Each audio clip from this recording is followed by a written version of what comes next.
Pemirsa, Anda menyaksikan Prime Time News dan kali ini kami ajak Anda untuk menyoroti apa sepanjang pekan ini yang menjadi sorotan publik dalam Prime Hot Issue.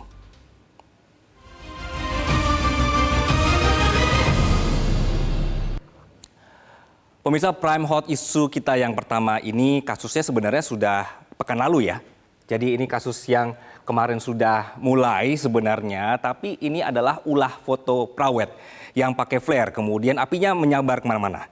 Pekan ini masih jadi sorotan karena pihak yang terlibat semakin bikin gemes karena justru menyalahkan petugas yang dianggap lalai dan tidak terima dihujat warganet. Kecerobohan foto Prawet ini akhirnya menyisakan kondisi seperti yang Anda saksikan ini, pemirsa.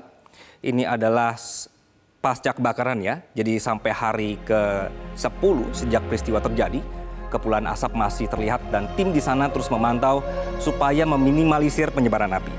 Dari satu perilaku egois, kini ratusan hektar lahan terbakar. Follow up-nya, penasihat hukum 5 saksi dan seorang tersangka membantah kliennya diam aja saat api mulai membakar pas kejadian. Mustaji menyebut kliennya mengaku langsung mengambil botol berisi air yang disiapkan di dalam mobil. Dan saat kejadian, angin sedang kencang sehingga air mereka tidak cukup memadamkan api. Itu alasannya. Nah, kemarin pasangan calon pengantin yang Prawet ini akhirnya meminta maaf kepada masyarakat. Hendra Purnama dan juga Pratiwi Mandala, kemudian 3 saksi lainnya yaitu kru foto dan juru rias. Mereka bersama-sama datang ke Balai Desa Ngadisari, Probolinggo, meminta maaf atas insiden yang menurut mereka ini sebenarnya adalah musibah. Di sisi lain, mereka ini justru akan melaporkan balik kasus ini terkait kelalaian petugas Taman Nasional Bromo Tengger Semeru. Karena menurut mereka, pihak petugas tidak memberi informasi yang jelas soal larangan apa saja di dalam kawasan Bromo dan mereka mengaku tidak ada yang kasih tahu kalau tidak boleh menyalakan flare.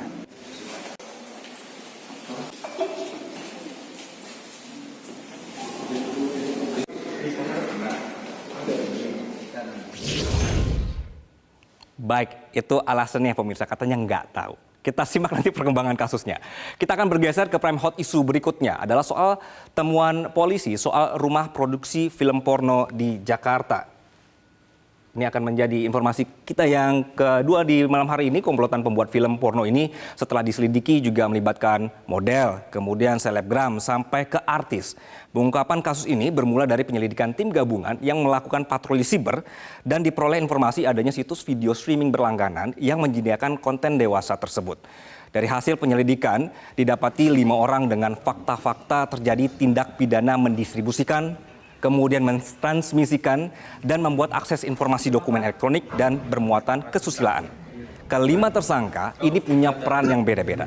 Dari hasil identifikasi yang dilakukan, ada 12 pemeran wanita dan 5 pemeran pria dalam film tersebut. Ini sudah perintah saya, oke. Nama saya nomor 2, ini tim saya, ya. Oke.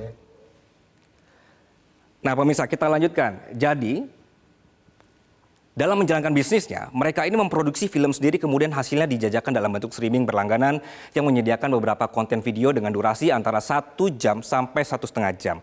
Harganya yang daftar ini Rp50.000 sampai Rp500.000, paket-paketnya seperti itu. Kemudian juga faktor popularitas juga bisa menentukan tarif yang akan dibayar rumah produksi ini. Kalau misalnya talentnya terkenal, budget filmnya itu bisa sampai 10 sampai 15 juta rupiah untuk sekali bikin film.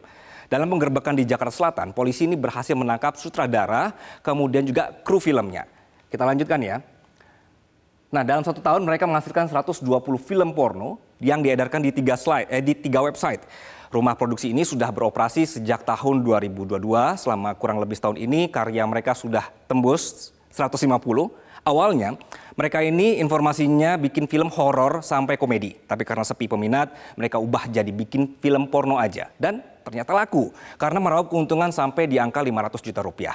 Total pemirsa yang daftar situs ini ada 10.000 orang pengguna yang bergabung dan berlangganan. Hayo, apakah Anda ikut subscribe di sini? Nanti kelacak transaksinya ya. Nah, perkembangan terakhir, sejumlah talent yang berperan sudah dipanggil polisi, salah satunya Siskae, tapi belum hadir. Mereka akan dijadwalkan diperiksa pada Selasa pekan depan. Baik pemirsa, Hot Prime Issue selanjutnya pekan ini. Ini berkenaan dengan dokter gadungan.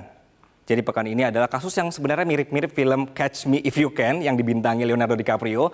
Seorang pria jago banget ini menyamar dengan memakai identitas profesi orang lain. Di kasus yang kita soroti ini adalah Susanto, lelaki yang menyamar jadi dokter bertahun-tahun pemirsa, memakai identitas dokter asli. Kedok Susanto sebagai dokter palsu diungkap oleh Rumah Sakit PHC setelah memperkerjakan Susanto selama 2 tahun sebagai dokter dengan nama Dr. Anggi Yurikno. Oleh PHC, Susanto dipekerjakan di klinik K3 PT Pertamina EP 4 Cepu dengan gajinya 7,5 juta rupiah.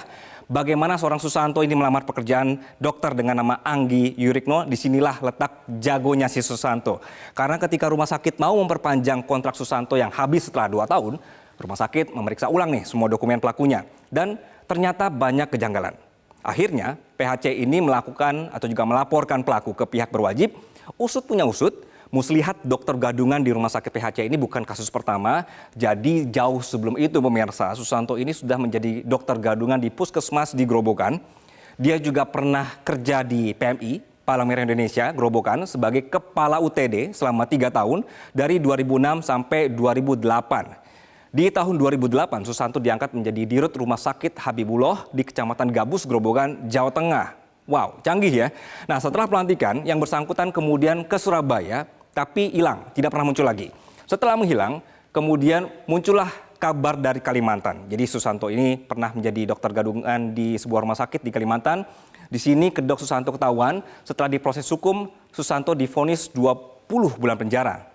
Belum selesai ini pemirsa, masih lanjut ya. Jadi setelah keluar penjara, Susanto ternyata pernah mengurus surat tanda registrasi atau STR di Ikatan Dokter Grobogan, tapi nggak lolos, tidak dikasih.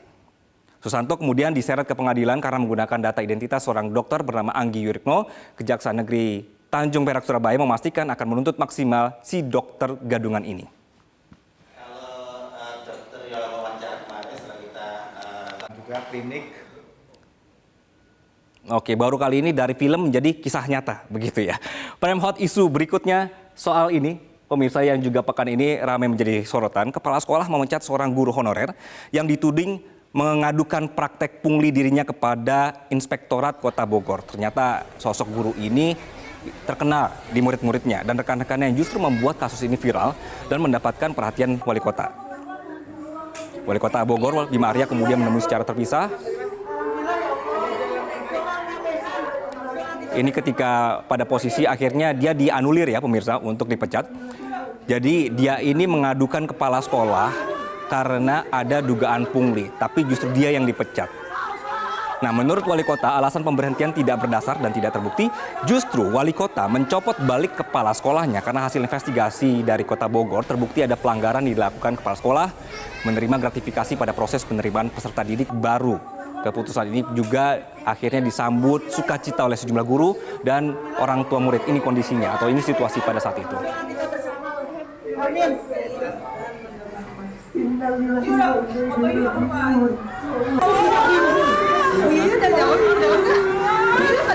Jelajahi cara baru mendapatkan informasi. Download Metro TV Extend sekarang.